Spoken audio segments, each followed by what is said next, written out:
एक बार मेरे साथ कहिए, माँ दुर्गा की जय। माँ दुर्गा की धन्यवाद। लक्ष्मी नारायण भगवान की, भगवान भोलेनाथ जी की। यहाँ आकर बहुत खुशी हो रही है। मेरा दिल वैसे भी हिमाचल में ही रहता है, घर दिल्ली में है। चलिए, घर हिमाचल में भी है, लेकिन इस घर में दिल ज्यादा रहता है, यहाँ आने का बड़ा दिल करता है। तो जब भी मैं हिमाचल आती हूँ तो मुझे बहुत खुशी होती है। हाँ, देखिए, आपका प्रदेश बहुत सुंदर प्रदेश है, आपका हुनर भी बहुत है, आप शिक्षित भी हैं और हर तरह से आपके प्रदेश की ओर पूरा देश देखता है, क्योंकि यहाँ की जो सभ्यता है उसमें एक तरह से जो सादगी और जो ईमानदारी है वो शायद पूरे देश भर में सबसे ज्यादा है। और मैंने भी अपने अनुभव में ये देखा है कि आपके जो समाज की सभ्यता है, आपके रहन सहन के जो तरीके हैं वो बहुत सुंदर और शालीन है, और इससे पूरे देश को सीखना चाहिए। जो भी नेता यहाँ आता है, खास तौर से चुनाव प्रचार के लिए, वो ये बात जरूर करता है कि ये देव भूमि है और वीरों की भूमि है, और ये सही बात है, एक गंभीर बात है जिसे समझना बहुत जरूरी है। ये एक कहने का तरीका नहीं होना चाहिए कि कोई भी आया कह दिया और चले गए। ये बात गहरी इसलिए है क्योंकि ये देव भूमि है, और देवताओं की जो कृपा होती है वो हमेशा ईमानदारी पे होती है, ईमानदार लोगों पे होती है। जीवन सच्चाई से जियो, ईमानदारी से जियो, तभी भगवान की सारी कृपा आपके साथ, आपके ऊपर रहती है। तो आपकी ये जो भूमि है इसे देव भूमि कहते हैं, क्योंकि यहाँ की एक परंपरा है, एक सभ्यता है, एक सुंदरता है जो दैविक है। वीर भूमि इसलिए कहते हैं क्योंकि आपने हमेशा अपने प्रदेश से सरहद पे अपने बेटों को भेजा, हमारी धरती की रक्षा करने के लिए, हमारे देश की रक्षा करने के लिए। यहाँ के बहुत जवान शहीद हुए, उन्होंने जान दी अपने देश के लिए, और इसलिए आपकी धरती वीर भूमि कहलाई जाती है, जहां से सैकड़ों वीरों ने हमारे देश के लिए, उसकी अखंडता के लिए, उसकी रक्षा के लिए लड़ाई लड़ी। तो अगर आपके प्रदेश में ऐसी सरकार आए जो ईमानदार न हो, जो सच्ची न हो, जो आपके प्रति श्रद्धा न दिखाती हो, तो आप क्या कहेंगे? आज आम चुनाव है, आप लोकसभा के प्रत्याशी को चुनने जा रहे हैं, लेकिन साथ साथ हिमाचल प्रदेश में 6 बाई इलेक्शन भी हैं, जिस पर आपकी जो प्रदेश सरकार है उसका भविष्य निर्भर है। तो दोनों लोकसभा और जो बाई इलेक्शन है उनके संदर्भ में मैं आपसे बात करना चाहती हूं, क्योंकि जब आपने अपने प्रदेश की सरकार चुनी तो आपने बदलाव के लिए, एक नई तरह की राजनीति के लिए अपना मत डाला, अपना समर्थन दिया। अब मोदी जी यहां आकर देवभूमि की बात करते हैं, देवताओं के नाम पर आपसे वोट मांगते हैं, लेकिन मोदी जी ने आपकी चुनी हुई सरकार का क्या किया? उन्होंने पूरी ताकत डाली, धन बल की ताकत, कि ये सरकार गिर जाए। सरकार आपने चुनी थी, सरकार लोकतंत्र के जरिए आपने चुनी थी, और मोदी जी ने पैसे दे देकर, भ्रष्टाचार सबके सामने करके हिमाचल प्रदेश की सरकार को गिराने की कोशिश की। क्या ये ईमानदारी की बात है? क्या आप इसको सच्ची राजनीति कह सकते हैं? क्या आप कह सकते हैं कि जो प्रधानमंत्री इस तरह की साजिश आपके प्रदेश की सरकार के खिलाफ करे, वो प्रधानमंत्री आपको सर्वोपरि समझते हैं? क्या आप कह सकते हैं कि उस प्रधानमंत्री जी के दिल में आपके लिए श्रद्धा है, अगर आपकी चुनी हुई सरकार के खिलाफ इस तरह की भ्रष्ट साजिश कर सकते हैं? तो ये समझना बहुत जरूरी है भाइयों और बहनों कि भाजपा के जितने नेता हैं, प्रधानमंत्री जी से शुरू होकर जो यहाँ के प्रत्याशी हैं उन तक जितने भी नेता हैं, उनका सिर्फ और सिर्फ एक मकसद है। वो मकसद है कि किसी भी हालत में सत्ता को अपने हाथों में रखें, चाहे सरकारों को गिराना पड़े, चाहे भ्रष्टाचार करना पड़े, चाहे विधायकों को घूस खिलाना पड़े, चाहे आपको गुमराह करना पड़े, चाहे भगवान का नाम लेकर आपका ध्यान भटकाना पड़े, कुछ भी कर लेंगे सिर्फ सत्ता के नाम से। सिर्फ सत्ता ही चाहते हैं और किसी भी तरह से उस सत्ता को रखने का काम करेंगे। तो ये एक तरह की राजनीति है बहनों और भाइयों, और इसका नतीजा आपने देखा है। ये जो अग्निवीर की स्कीम है, ये इसी राजनीति का नतीजा है। क्योंकि इस राजनीति के लिए जो मोदी जी और भाजपा के लोग करते हैं, इसके लिए धन बल की बहुत जरूरत होती है भाइयों और बहनों।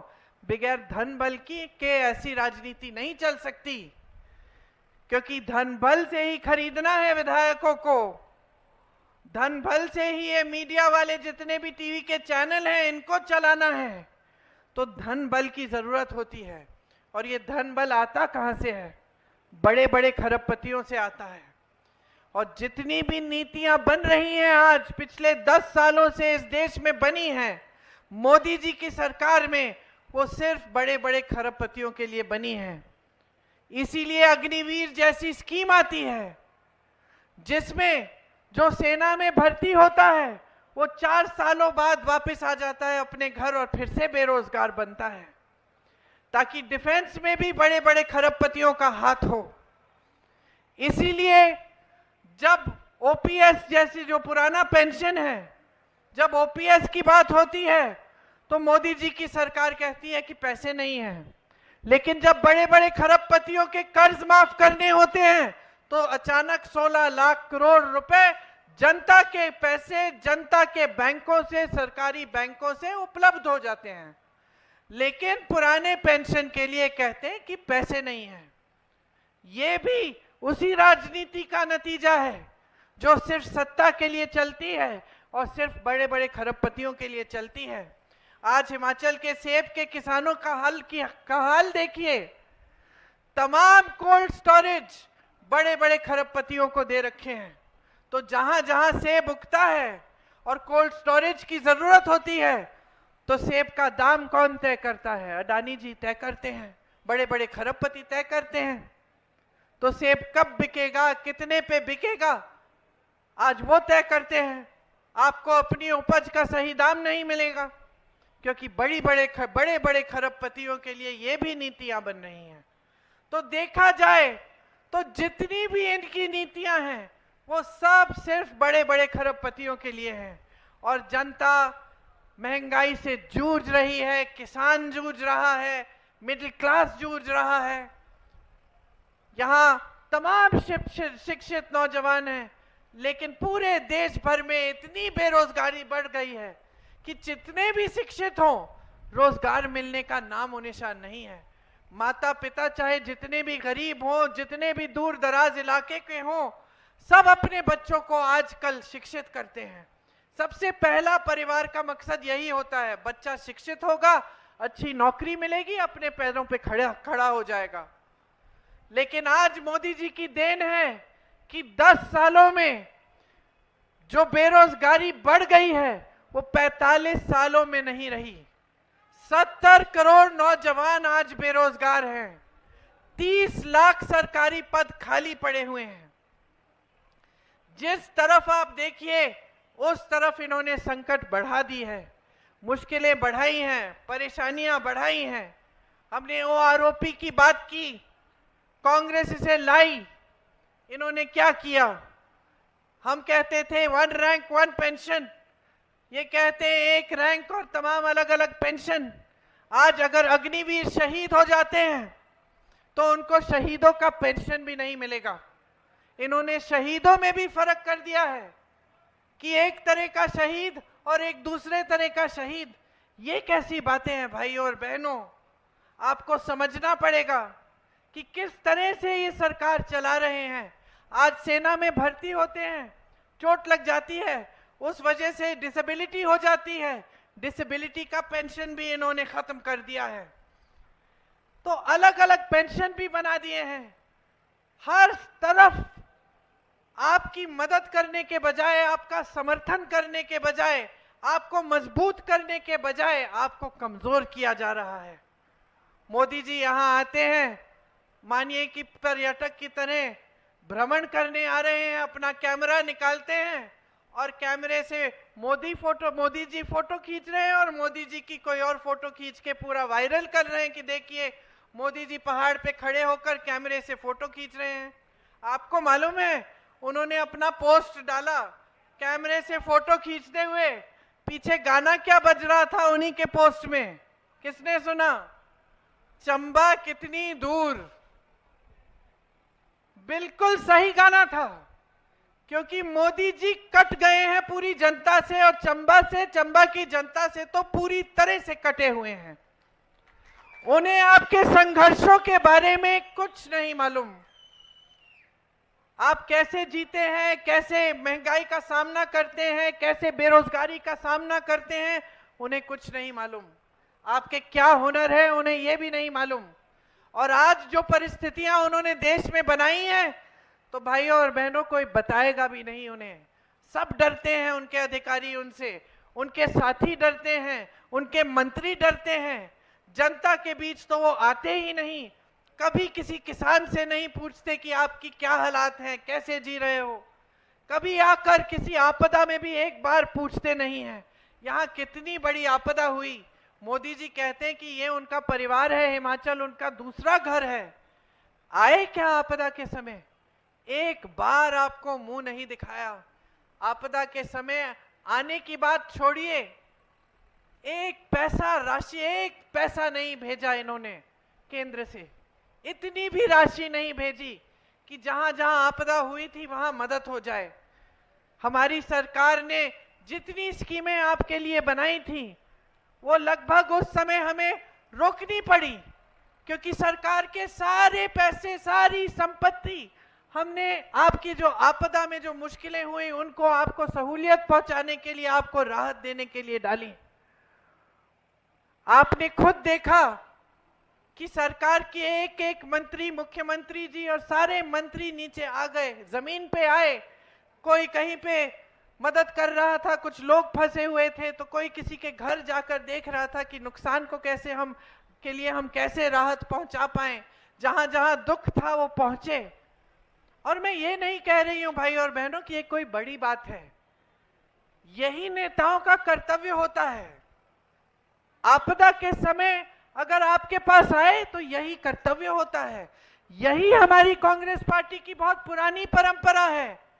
पंडित नेहरू जी, जिनकी आज पुण्यतिथि है, जो इसी मैदान पे जो आए थे अपने जमाने में, इंदिरा जी, उन्होंने हमको क्या सिखाया? उन्होंने यही सिखाया कि नेता जनता का सेवक होता है, सेवा हमारा कर्तव्य है। आपदा के समय आपके पास आना है, आपकी मदद करनी है किसी भी तरह से। जितनी भी राशि, जितनी भी तरह से हम मदद कर सकते हैं हमें करनी है। और आपने देखा कि हजारों करोड़ रुपए प्रदेश के खर्च हुए, क्योंकि इतनी बड़ी आपदा आई। बहुत समय में ऐसी आपदा नहीं आई थी। कितना नुकसान हुआ मैंने देखा। मैं हर जगह गई थी, मैंने देखा कि कैसे घर टूट गए थे। एक परिवार में अभी तक मुझे याद है, एक परिवार के 6-7 सदस्य गुजर गए। मंदिर गए थे बच्चों को लेकर और वहां 6-7 सदस्य गुजर गए। उस परिवार के बारे में सोचिए। तो कितनी मुश्किलों का सामना आपने किया है बस अभी इन्हीं 1-2 सालों के दौरान। और इस पूरे समय में मोदी जी और मोदी जी की सरकार, ये सारे नेता जो आज आपके सामने खुशी से आकर आपसे वोट मांग रहे हैं, भगवान का नाम लेकर वोट मांग रहे हैं, ये कहाँ थे? इन्होंने क्या किया आपकी मदद के लिए? अपना कर्तव्य तक नहीं निभाया, उल्टा जो राशि आनी थी वो रोक दी। आज अगर हमारी प्रदेश सरकार जो गारंटी हमने आपको दी थी उसको पूरा करने का काम कर रही है, तो ये एक बहुत बड़ी बात है, क्योंकि इससे पहले जो आपदा आई थी उससे बहुत बोझ पड़ा है हिमाचल की अर्थव्यवस्था पे। तो आप सोचिए भाइयों और बहनों कि इनकी नीयत क्या है, भाजपा के नेताओं की नीयत क्या है? क्या ये साफ नीयत है कि आप मुश्किलों में हैं, इतनी बड़ी आपदा आती है, इतना बड़ा संकट झेल रहे हैं, साल लगेंगे शायद सारी सड़कों की मरम्मत को करने में, जो जो टूटा उसको ठीक करने में, और जो गुजर गए उनके बारे में तो जीवन भर उनके परिवार के लोग उन्हें याद करेंगे और वो दुख झेलेंगे। लेकिन भाजपा के नेता, भाजपा की सरकार ने आपको नकारा, और सिर्फ राजनीति की वजह से नकारा, सिर्फ इस वजह से नकारा कि आपने कांग्रेस की सरकार चुनी थी, और उसके बाद उस सरकार को गिराने का काम भी किया, कोशिश बहुत की। ये तो हमारी सरकार एकजुट रही और हमारे विधायक एकजुट रहे काफी हद तक, इसलिए हमारी सरकार बच गई। लेकिन इनकी बस चलती तो आपकी चुनी हुई सरकार, वही मंत्री जिन्होंने आपदा में आपका साथ दिया, वही लोग चले जाते और एक नई सरकार लाते और सिर्फ सत्ता के लिए राज करते। आपका सिर्फ फायदा उठाते हैं, आपके सामने आकर आपको तरह तरह के झूठ सुनाते हैं। आनंद शर्मा जी बोल रहे थे इनके वादों के बारे में, कौन सा वादा इन्होंने पूरा किया? जितने वादे किए सारे वादे तोड़े हैं। इनकी बातें न गहरी हैं और न आप इन पे भरोसा कर सकते हैं, हल्की बातें हैं। आजकल आप खुद देख रहे हैं कि मोदी जी किस तरह की बातें कर रहे हैं, देश भर में जाकर कह रहे हैं कि कांग्रेस पार्टी के नेता आपकी भैंस चुरा लेंगे, आपके मंगलसूत्र चुरा लेंगे। कैसी बातें हैं ये? कांग्रेस पार्टी 55 सालों से सत्ता में रही, जानते हैं 55 सालों से कांग्रेस पार्टी सत्ता में रही, देश 70 सालों से आजाद रहा है। ये कहते हैं 70 सालों में कांग्रेस पार्टी ने कुछ नहीं किया, लेकिन जो 10 सालों में इन्होंने काम किया है, ये कहते हैं कि ऐसा कांग्रेस पार्टी ने कभी नहीं किया। एक हद तक सच है, कांग्रेस पार्टी ने बड़े बड़े सरकारी कारोबार कभी किसी बड़े खरबपति मित्रों को नहीं दिया। जो इन्होंने 10 सालों में काम कर डाला, नाम लीजिए सरकार के, जो देश के जो कोयले के खदान, बड़े बड़े बंदरगाह, हवाई अड्डे, सब कुछ अपने बड़े बड़े खरबपति मित्रों को सौंप दिया। ये कांग्रेस पार्टी ने कभी नहीं किया। कांग्रेस पार्टी ने इस तरह से विधायकों को खरीद के सरकारें कभी नहीं गिराई, न कभी करेगी कांग्रेस पार्टी। कांग्रेस पार्टी 55 सालों के लिए सत्ता में रही। ये लोग हमको भ्रष्ट कहते हैं, ये लोग हमको भ्रष्ट कहते हैं। 55 सालों में कांग्रेस पार्टी इस दुनिया की सबसे अमीर पार्टी नहीं बन पाई, और ना किसी ने प्रयास किया इसे बनाने का। मात्र 10 सालों में भाजपा इस दुनिया की सबसे अमीर पार्टी बन गई है। इसके बारे में क्या कहते हैं आप? कैसे बनी? कहां से आए ये पैसे? किसके पैसे हैं? 60,000 करोड़ रुपए सिर्फ अपनी पार्टी में इन्होंने पिछले 1-2 सालों से खर्चे हैं। और ये मैं नहीं कह रही हूं, एक रिपोर्ट आई है। और भ्रष्ट कहते हैं कांग्रेस पार्टी को, और भगवान के नाम पर आपसे वोट मांगते हैं। कौन से भगवान उतरकर आपको कहेंगे कि इस पार्टी को वोट दो या उस पार्टी को वोट दो? भगवान तो एक ही बात कहते हैं, सारे संतों ने, सारे महात्माओं ने, सारे भगवानों ने एक ही बात कही कि अपना जीवन सच्चाई और ईमानदारी से जियो, सत्य के पथ पर चलो। तो देवभूमि के मेरे भाइयों और बहनों, पहचान लो जो सत्य के पथ पर चल रहे हैं और जो असत्य के पथ पर चल रहे हैं उन्हें भी पहचान लो। यहां हिमाचल में इतने बड़े बड़े काम हुए, आईआईटी खुला, कांगड़ा में निफ्ट खुला, एम्स खुला, सिल्क सेंटर यहां आया, टी बोर्ड के हेडक्वार्टर्स आए, यहां जवाहरलाल नेहरू मेडिकल कॉलेज आया। ये सब किसने बनाया? ये 70 सालों में देश भर में IIT, IIM, ISRO, DRDO, Bhakra Nangal dam, आप नाम लीजिए, बड़ी बड़ी संस्थाएं किसने बनवाई? कांग्रेस पार्टी ने बनवाई।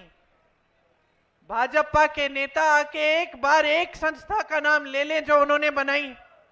नड्डा जी आए थे, उन्होंने कहा कि जो मेडिकल कॉलेज है जवाहरलाल नेहरू जी के नाम, वो उन्होंने बनवाया है। बताइए, सुबह से शाम तक तो इनके सारे नेता पंडित नेहरू को गाली देते रहते हैं।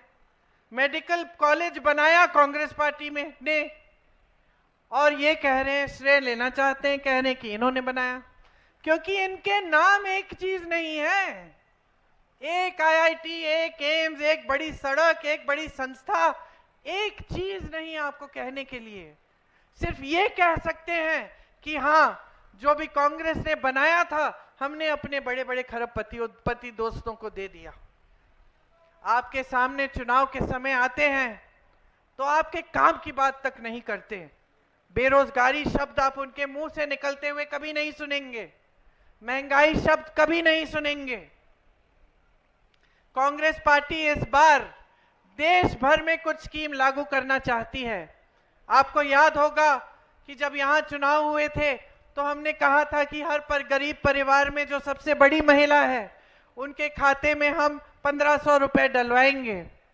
थोड़ा समय लगा, लेकिन ये काम अब शुरू हो गया है और हिमाचल में ये बजट में भी पास हो गया है और कुछ जगहों में देना शुरू भी हो गया है। हम कह रहे हैं कि इसी तरह से देश भर में गरीब परिवारों में जो सबसे बड़ी महिला है उसके खाते में 8500 रुपए हर महीने डलवाएंगे। जो सरकारी नौकरियां हैं उनमें से 50% हम महिलाओं को दिलवाएंगे। जो आशा बहू, आंगनवाड़ी और मिड डे मील की महिलाएं हैं उनका मानदेय बढ़ाएंगे और केंद्र से दुगनी राशि भिजवाएंगे। आज किसानों को अपनी उपज का सही दाम नहीं मिलता।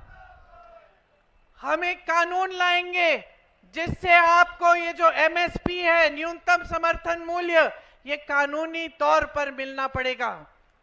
ये आपका अधिकार बनेगा। आपको भुगतान नहीं मिलता जब नुकसान होता है। हम 30 दिन के अंदर अंदर पूरे देश भर में किसानों के नुकसान का पूरा भुगतान कराएंगे। जब नुकसान होता है 30 दिन बाद आपको पूरा भुगतान मिलेगा। आपके कर्ज माफी के लिए एक स्थायी आयोग बनेगा जिससे अगर किसान को कर्ज उठाना पड़े तो वो किसी भी समय उस आयोग में जाकर उसकी सुविधा ले पाएगा। श्रमिकों के लिए देश भर में हम 400 रुपए का न्यूनतम दिहाड़ी का कानून लाएंगे। उससे कम दिहाड़ी आपको कोई नहीं दे पाएगा। जिस तरह से हमने गांव में मनरेगा का काम किया और उसे बहुत मजबूत बनाया था, लेकिन मोदी जी के राज में वो कमजोर हुआ है, मनरेगा के पैसे नहीं मिलते।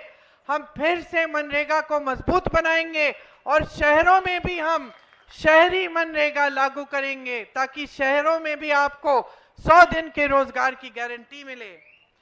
हमने राजस्थान में जहां हमारी सरकार थी वहां 25 लाख का स्वास्थ्य बीमा हमने शुरू कराया था। उससे जनता की बहुत सुविधा हुई। 25 लाख तक जितना भी इलाज था, हार्ट की सर्जरी, ब्रेन की सर्जरी, कैंसर के लिए जो इलाज, ट्रीटमेंट, वो सारा हो पाया और उसके लिए जनता को एक भी पैसा नहीं देना पड़ा।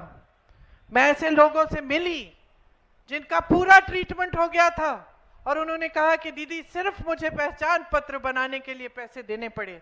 ये कांग्रेस का काम है और यही काम हम देश भर में करना चाहते हैं कि देश भर में स्वास्थ्य बीमा लागू हो, 25 लाख तक आपका पूरा इलाज मुफ्त में हो। नौजवानों के लिए जो 30 लाख पद आज मोदी जी की सरकार में खाली पड़े हैं, उन पदों को भरने का काम कांग्रेस पार्टी सबसे पहले करेगी। और जो स्नातक पास बच्चे हैं उनके लिए एक अप्रेंटिसशिप का प्रोग्राम लाएंगे ताकि स्नातक पास होते ही आपके हुनर को बढ़ाने के लिए आपको एक नौकरी मिलेगी, जिससे आपको 1 लाख रुपए सालाना मिलेंगे जब तक आपकी स्थायी नौकरी नहीं होती। नौजवानों के लिए 5,000 करोड़ का एक फंड लाएंगे, जिससे जो जो अपना छोटा कारोबार शुरू करना चाहता है, छोटा बिजनेस या स्टार्टअप, जैसे हिमाचल में हम स्टार्टअप फंड हमने बनाया है, उसी तरह से देश भर में हम बनाएंगे ताकि आपको मदद मिले। आप शिक्षा के लिए अगर लोन लेते हैं, कर्ज उठाते हैं, तो शिक्षा के लिए जो भी कर्ज उठाएगा वो सारा कर्ज माफ होगा। और अगर किसी सरकारी नौकरी के लिए आप आवेदन पत्र के लिए आप फीस भरते हैं, तो वो भी फीस हम रद्द कर देंगे, हटा देंगे। और सबसे बड़ी बात यह है कि जो अपनी अग्निवीर की स्कीम है इनकी, इसको हम पूरी तरह से रद्द कर देंगे। तो देखिए, आपने एक बहुत बड़ा निर्णय लिया प्रदेश सरकार के बनाने के समय। आपने निर्णय लिया कि आप एक सही, सच्ची और ईमानदारी राजनीति लाएंगे अपने प्रदेश में। आप लाए और आप देख रहे हैं कि तमाम मुश्किलों के बावजूद कि भाजपा कभी सरकार गिराने की कोशिश करती है, कभी आपदा के लिए जो राशि आनी चाहिए वो रोक देती है, कभी ये जो आपका जो ओपीएस है जो हमने लागू किया, इसका जो एक पेंशन का जो फंड होता है उसको रोक के रखती है। लेकिन तमाम मुश्किलों के बावजूद हमारी सरकार दिन रात आपके लिए काम कर रही है और ईमानदारी से कर रही है। ये निर्णय आपने लिया, ये आपकी जागरूकता का नतीजा है कि आज प्रदेश में एक अच्छी ईमानदार सरकार चल रही है। इसलिए मैं आपसे आग्रह करने आई हूं कि जो आप अगला निर्णय लेने जा रहे हैं, जो आप लोकसभा के चुनाव में अपना वोट डालने जा रहे हैं, उसको भी पूरे विवेक और पूरी जागरूकता से डालिए।